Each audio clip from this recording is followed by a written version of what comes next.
Hello. It is difficult to be a teacher these days. Teachers are finding themselves at the receiving end from all quarters. Students, parents, media, and everyone are complaining about teaching. Teachers themselves are finding performing to camera difficult. Seasoned teacher who enjoyed taking class is now finding it difficult to adapt to new technical environment. Computer, webcam, internet, software are alien to most teachers. They are struggling to find best practices in online teaching. In this talk, I will be offering lessons from traditional Indian philosophy to devise best ways to conduct online education. I hope this will be useful to teachers who are trying to do their best in these difficult times. In Dakshinamurti Stotram, a young teacher ignites the lamp of knowledge among the old disciples through his profound silence. Mauna Vyakhya Prakatita Parabrahma Tattvam Yuvanam. Teaching through silence is best left to the enlightened. We mortals have to resort to spoken words, at least to communicate with fellow beings. For long, knowledge was limited to what one hears from the teacher, and therefore, the corpus of traditional Indian knowledge was rightfully called Shruti. To listen to teacher and ask him question, engage in a conversation was considered the legitimate way to gain knowledge. As it is said in Bhagavad Gita, Tadviddi pranipatena pariprashnena sevaya. In many Indian texts, we find disciple gaining knowledge through conversation with teacher. Ramayana begins with Valmiki posing a question to Narada. It also mentions two qualities essential to the teacher, namely self-study and good communication skills. The very first sloka of Ramayana itself records these two things. It goes, Tapaswadhyaya niratam tapasvi vagvidamvaram naradam paripapracha Valmiki Munipungavam. Bhagavad Gita itself is a result of series of questions asked by Arjuna to Krishna. The Nachiketa Yama conversation in Kathopanishad is another classic example of this kind. Greek philosophers Socrates and Plato also emphasized on the dialogical or dialectic method of learning. Religious texts of many faiths are the documentation of conversation between the knower and the seeker. For a long time, spoken words were the only means of knowing. Writing was the first technology to interrupt this. History has recorded the opposition of writing by traditionalists because they thought it would impure the knowledge. There is a fable of King Tammuz who opposed the gift of writing from gods, claiming his subjects will cease to use their memory.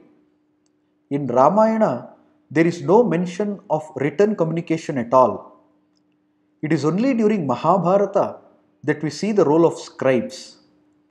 Writing as a means of propagating knowledge received currency in India only after the rise of sects like Jainism and Buddhism. In fact, the roots of modern university system can be traced back to the practice of learning through written texts. The first technology to enter the education system in a big way was printing press. When writing was done by human scribes, there was a limitation on the speed and spread of knowledge. With mass production of books, knowledge was liberated from these limitations.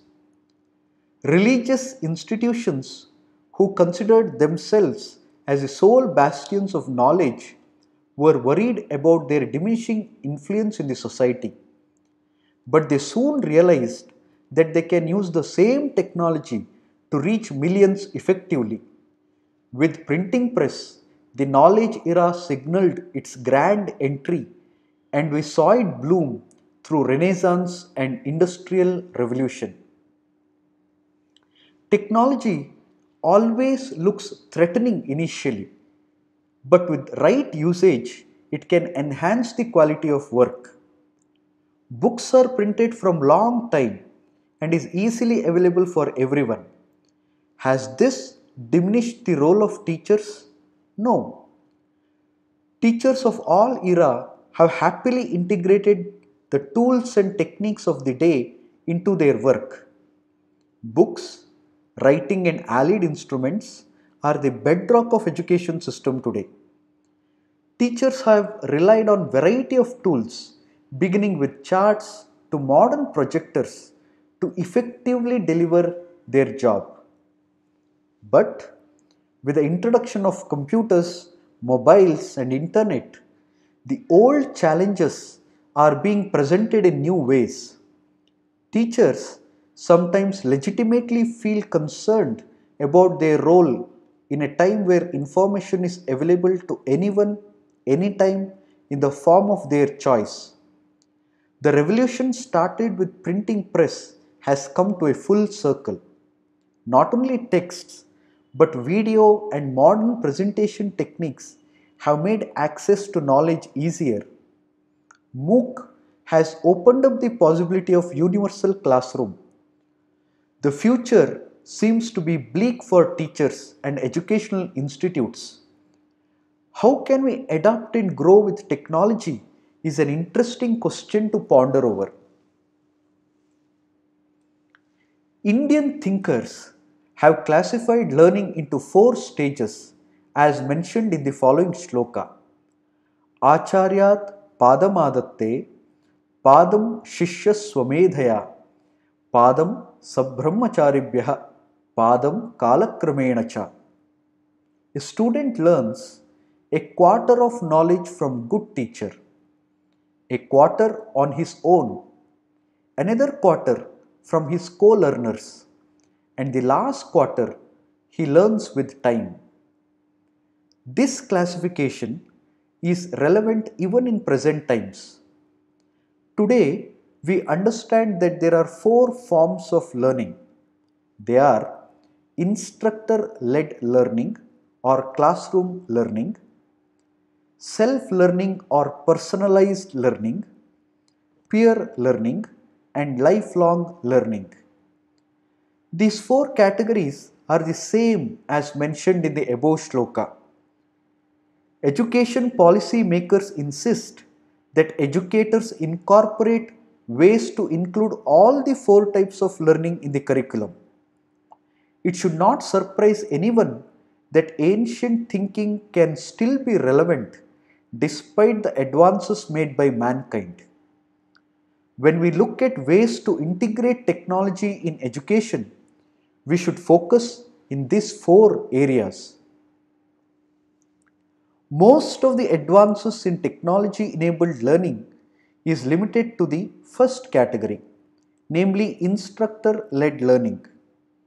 Tools, software and apps are abound which aids teachers to deliver the course online, upload notes, collect assignment and other evaluation items from students. Classroom projectors and course management systems also belong to this category. They cater to the demands of teachers and therefore do not address the learning needs of students adequately.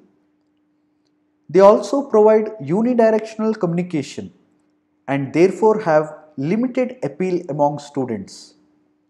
Instant messaging, real-time discussion forums, and video conferencing tools provide these facilities, but they are rarely integrated with CMS.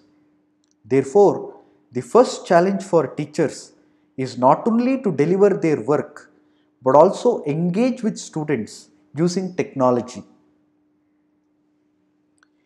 Enabling students to learn on their own by allowing them to select a topic and set the pace of learning is gaining currency, but processes in this area are not formalized. Self-learning is today limited to providing reading materials to students and then evaluating them through exams. Technology interventions in this domain currently provide only a platform for content delivery. Therefore, there is a huge scope to develop tools which can enable students to select a course based on their aptitude and then collate the learning resources accordingly. The selection of learning materials and the evaluation thereof can be adaptive, reflecting the progress made by students. Even in traditional classrooms, individualized instruction delivery is possible through appropriate tools. Instructional design for personalized learning is an area where teachers can seek help from technology. Peer learning is recognized as an important skill because modern work culture demands group thinking. Project work is a standard way of implementing peer learning, but it has several limitations.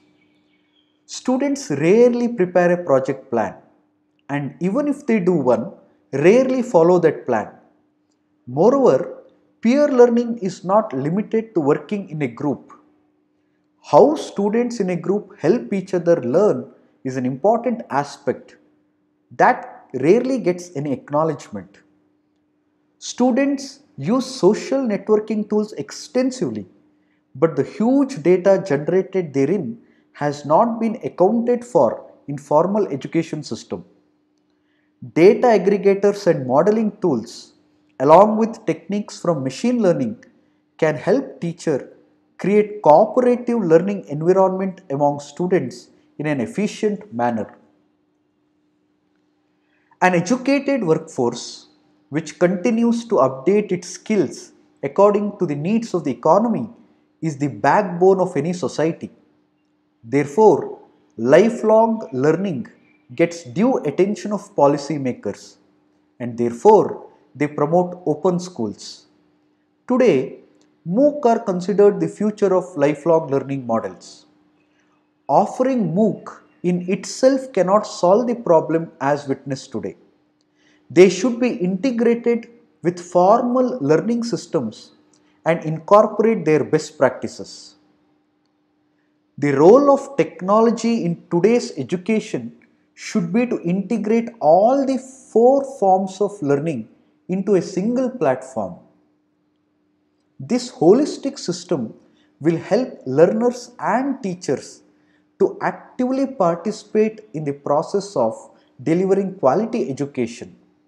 As it is said in the shloka which was earlier quoted, the complete education a student receives in 4 quarters, and teachers should encourage the student to gain knowledge in all these four angles. A good teacher is also an excellent learner. Anyone who is not ready to learn new things cannot expect to become a good teacher. These are difficult times, but teachers are expected to be the guiding lights of mankind. Education sector has adopted technology to serve its purpose from a long time. I am sure teachers will quickly upgrade their skills and deliver their best via online media also. Thank you.